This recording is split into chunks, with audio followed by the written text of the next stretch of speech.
Hi guys, and welcome to Top Table Gaming. This is another Scouring of the Shire scenario.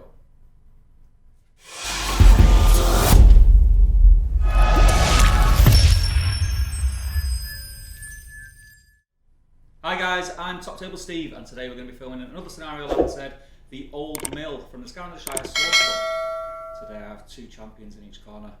First we have Top Table Ben. Woo! And he will be taking on not Top Table Matt! So guys, another fun scenario. We're doing things a little bit different today. You guys are going to be playing each other. I'm going to be observing and being cameraman and referee. So no rabbit punches. And then we'll be alright. The Old Mill. Basically, the ruffians with Ted Sandyman have got to get into, bust the doors open to get into the mill. The hobbits, who are just 12 hobbit militia, which you'll be controlling, Matt. I've got to stop that from happening. And if you get reduced to 25%, is it? So 3 left on the board. Yeah, so basically it's just a scrap. It is indeed. Yeah. Confident? Ish. Yeah. Ish. We'll see. The ruffians haven't been rolling particularly well, so let's see how we get on. So we've got 12 hobbit militia on the good side, like I said. On either side we have Ted Sandyman, 8 ruffians and 4 ruffians with whips. So I think the ruffians may have a slight edge, but I think defending is always a little bit easier than attacking. So should we get stuck in and see how we get on? Let's do it. Let's do it, guys. Okay guys, so just before we start, we're just going to take a quick look at the board. So I have deployed from this board edge with my ruffians. I've moved them on as 6 inches as far as I can because I want to be getting into combat with those hobbits as quickly as possible. Matt, where have you put your hobbits? Yeah, I've gone for the same, deployed them out as far forward as I can, just to set up a nice barrier for you getting to the doors, with a couple in the rear just to fill any gaps. Makes sense. So let's roll for turn 1 priority.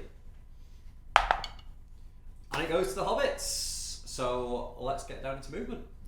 Yeah. So I've decided to stay where I am, assuming Ben's going to move into range of my stones with his ruffians, and then see how many I can take out on the way in. Sounds about right. Right, I'm going to get down to move my ruffians. So I've moved my ruffians up as far as I can up the table, trying to close with the hobbits as soon as possible. So I've got no shooting, so let's move into shooting. Right, so these first 8 hobbits along here are going to throw their stones into these ruffians with their whips. Okay, hitting on 3+.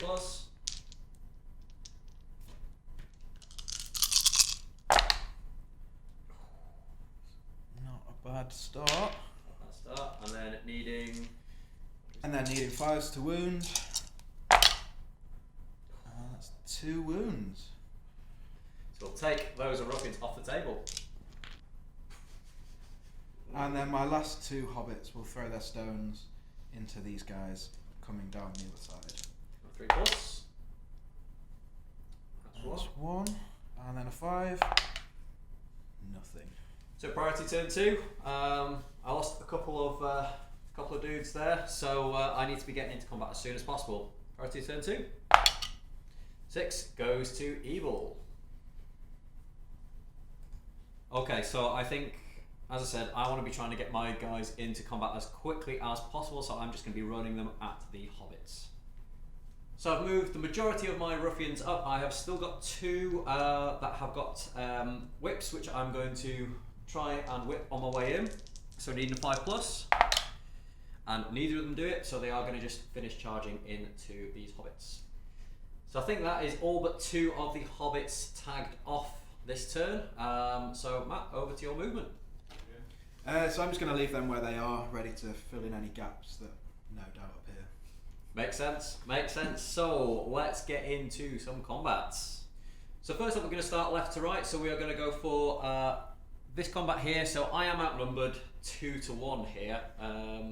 So my hobbit here is going to piercing strike with his axe? Absolutely. So I've only got 1 dice in the combat. I do have the firefight, so shall I give you a target? It's not great. Oh, he takes it, so I will back my ruffian away. So for this combat, I'll use 2 different dice. So the white will be the piercing strike. So the white needs a 4 and the gold needs a 5. Oh. That's good. I'm glad that he survived. I thought I was on to lose there. So let's move on to the next combat. So this one we have a 1-on-1. I do have the higher fight value, so do you want to give me a target? I will. 4, it's good. Oh, it beats the 1, so we'll back the ruffian away. And then we'll go for the 5. No, not this time. Next combat, we'll do the 1 ruffian versus the hobbit with a hammer. I'll give you a target this time. That's 5, it's good. And it's better than a 3, so we'll back the hobbit away. I'm needing a 4.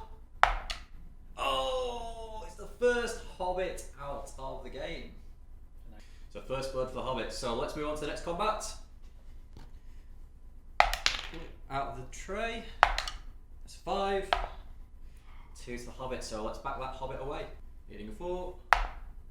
And it's good. Let's take that hobbit off the table. Next one along, you've got a hobbit with an axe there. Are you going to be piercing striking? I will be. Absolutely.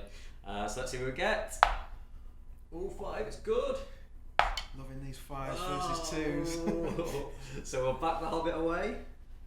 So because you piercing struck, I only need a 3 to wound you.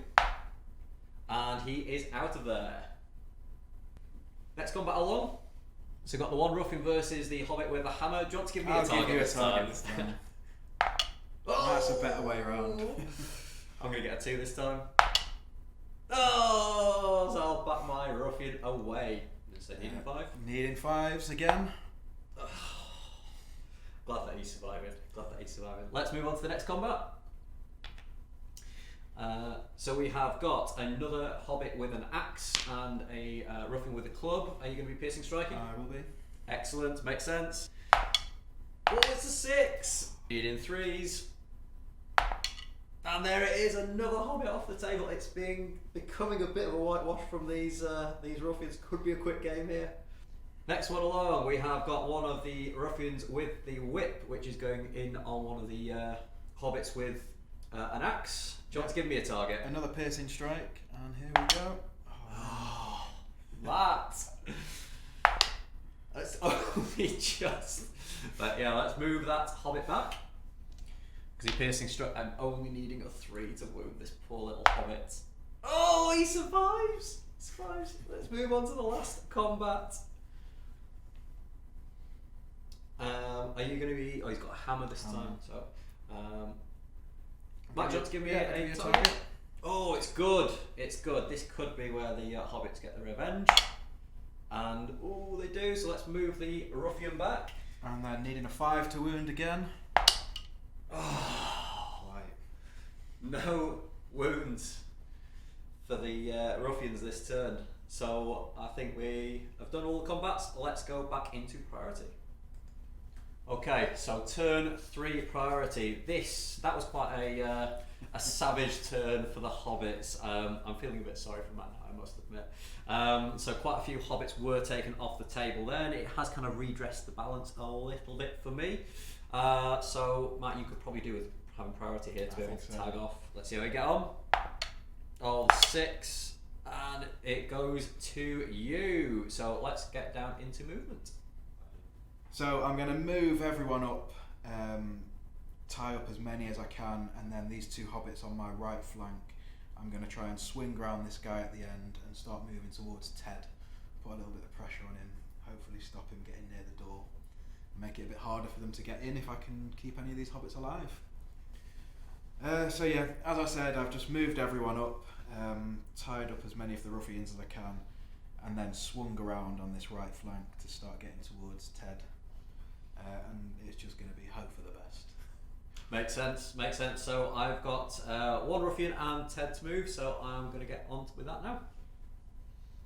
So I've used the ruffian to just outnumber one of the hobbits in combat, just to try and make a little bit of a dent in that flank. I've moved Ted Sandham a little bit more central, so when there does become an opportunity to maybe run through, he can maybe do that, but we'll see if we get that opportunity. Over into combats, I think. Right, Matt, your priority, where would you like to start? So I'm going to start on this right flank where I've got a small advantage on this 2-on-1, and I will be piercing, striking with one of those hobbits. Excellent, makes sense. Do you want me to give you a target since I'm outnumbered? Go for it. Oh, it's the 5. These ruffians are loving the 5s. It's a good target. Oh. It's a very good target. Oh, that's savage. So needing 4s to wound. And I'm going to be going for the guy with the hammer. And he takes him out. On to the next combat. Where do we go next? We'll just move along the line, so I'll give you a target for the next hobbit. Oh, cocked. Cocked. Matt. And it's a 3. Can't believe he beats him on 3, so we'll move the hobbit back. And needing 4 to wound. Another hobbit taken off the board. So let's move on to the next combat. I'll piercing strike again. There we go. Oh, that's more like it. Needing a 6 here. No, so we'll move the ruffian back. And then needing a 4. You're loving these ones, Matt. You're loving these ones. Terrible. Right, move on to the next combat. Next one, you've got a 2-on-1 here. Yeah, absolutely. Do you want to give me a target? Oh, it's good. It's good. I'm needing to see a 6 here. No, so I'll back those 2 ruffians away. I will go for the one on the left. Your left. Oh, not quite. Not quite this time. Not quite. Next combat. So we've got the 1 ruffian versus the dude with the hammer. Shall I give you a target? Go for it. It's 2. 2. So, I just take it on fight value. And needing a 4 to wound him.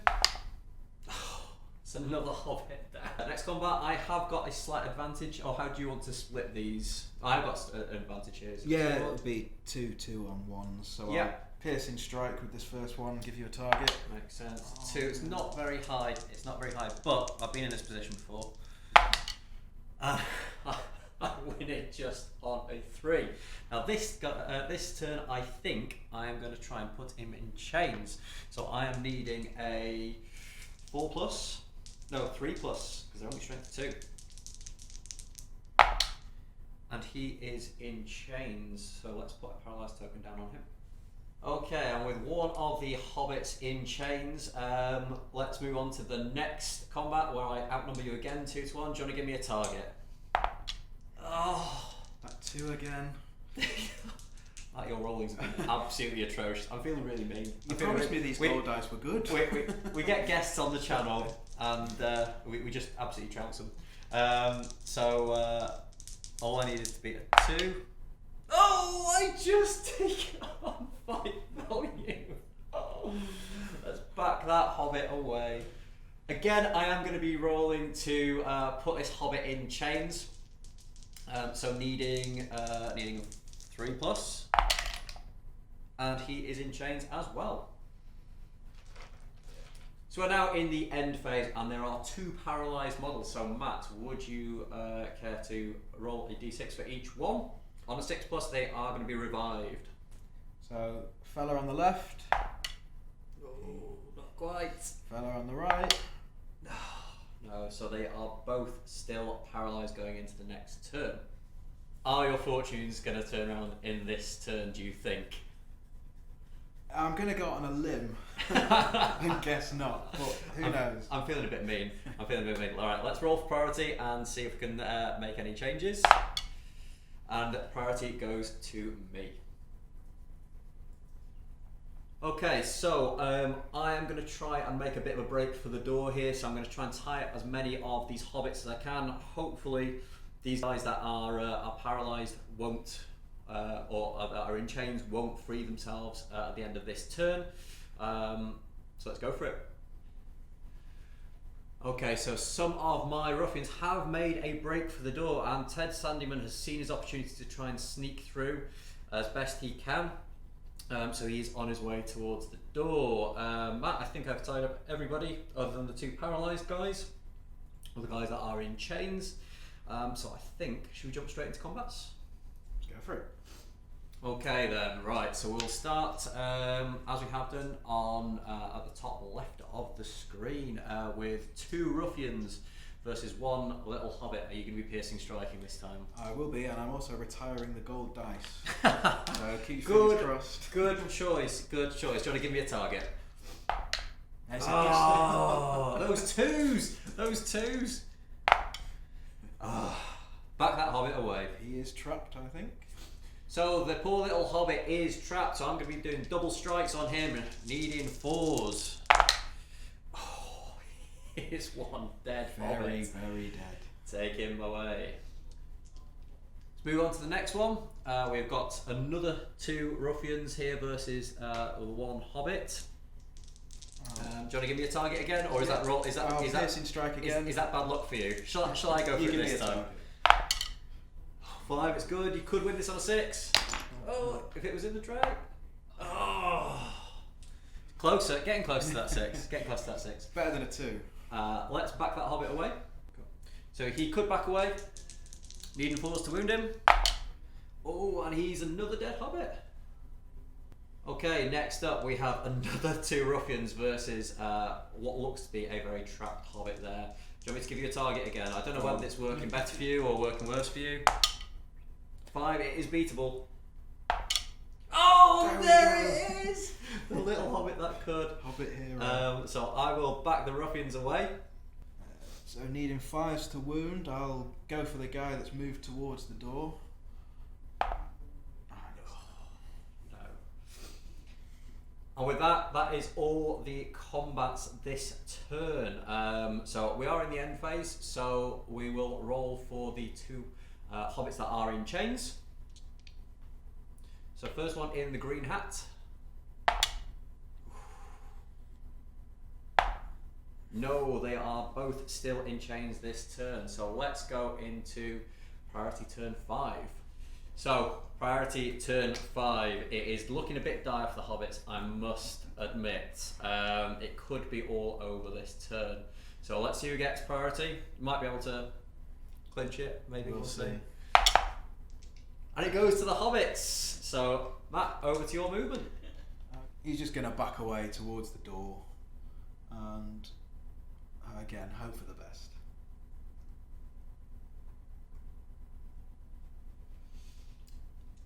Okay, and with Matt's move complete, I am going to charge in the rest of my ruffians and maybe try and get Ted Sandeman that a little bit closer to the door. So I have moved the rest of my ruffians.